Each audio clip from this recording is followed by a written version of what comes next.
What's up, Thrashers, and welcome back once again to the Thrash Maniac 99 YouTube channel, and I am back with another episode of Under the Radar, and this is, well, this is going to be kind of an interesting Under the Radar because there's going to be a couple of firsts in this episode. So today I'm talking about 3 other albums that came out on February 23rd, and well, let's get started with the first one, which is Dustbolt with Sound and Fury. So this is, well, they were listed as a thrash metal band from Germany. However, this album is not really much of anything.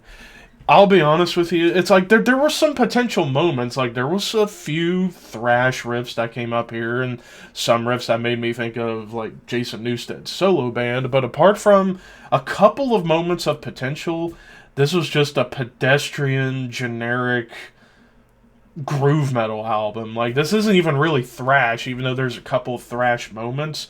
This is more or less like a bland third-tier groove metal album, and the vocals really grated on me. Like, I was not a fan of the vocals at all. Hell, at one point at the beginning of one of the tracks, there was borderline rapped vocals, and it's like, no, and there's even like little alternative bits here and there. It's like, I was expecting to hear some high-energy thrash metal from Germany, but that's not what I got here.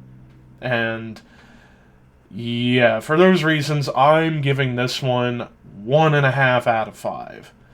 There's really nothing great to speak of about this album, really, at all. And I hate to do that to an upcoming band, but I just have to say what I think. And what I think, this album was just cringy and very bland. Yeah. And speaking of cringy, let's get into the next album, Austrian Death Machine with Quad Brutal.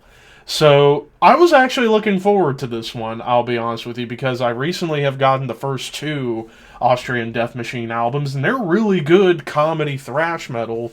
But this album, and this is the first one in 10 years for Tim Bessis, whatever, with this project, and, well, big lineup shifts and sound shift. Like, I will say, this is not even really a thrash metal album. This is almost like a hybrid of metalcore and, like, third-tier Fear Factory. Like, it's so industrial, it's not what I was expecting. This album sounds legit overproduced.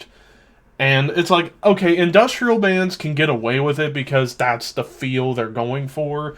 And I suppose it could work for this if it weren't for the fact that the music behind this just did not capture me really at all. Of course, you get your standard Arnold voiceovers in the background and comedic lyrics and such.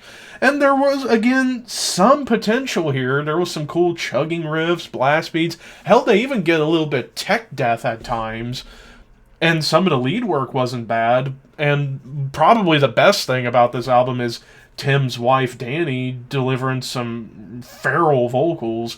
But apart from that, I was absolutely disappointed. Like, I was expecting to hear some funny, high-energy thrash. Instead, I feel like I just got a hybrid of second-tier metalcore and third-tier Fear Factory, and it just did not work. I also am giving this one 1.5 out of 5. So both Dustbolt and Austrian Death Machines have officially earned the lowest scores I have given to any albums thus far. And I try not to be mean, but yeah, both of these albums were just cringy and not worth my time in the end. But after 2 cringe fests, we finally get a pretty good one. Next up, in the final album, is Iron Curtain with Savage Dawn. This came out also on February 23rd, and I got into one to check this one out because it's on Dying Victims Productions, and I've enjoyed a lot of stuff that's come out of that label. And this is a Spanish band, and this band plays like a really cool mix of classic heavy metal and speed metal. More speed metal. I would say this is like 70% speed metal, 30% classic heavy metal, and it's unbelievably catchy. Like, there's some occasional, like in the intro and outro, some sinister acoustic guitars and synths, but in between, oh, you get some like high energy, fast and loose speed metal, heavy metal, like mixing sleazy riffs at times with some like Iron Maiden bass chops, that great D beat that you always associate with speed metal bands, classic heavy metal solos. I love the vocals. They were gruff but not crap. They were actually pretty good vocals on here. Always room for some cowbell, like one track even has a moment where you hear a cowbell. And there's some awesome gallops, ripping solos, and the melodies that come up here are quite tasty, I must say. So, yeah, for this, if you are a fan of, I would say best bands to compare this to, I'd say Motorhead, Exciter, like early Metallica, like Kill 'Em All, Ride the Lightning, and Running Wild.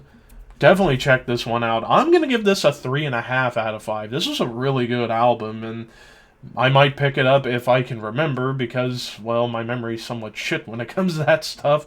But still, check this out and form your own opinions.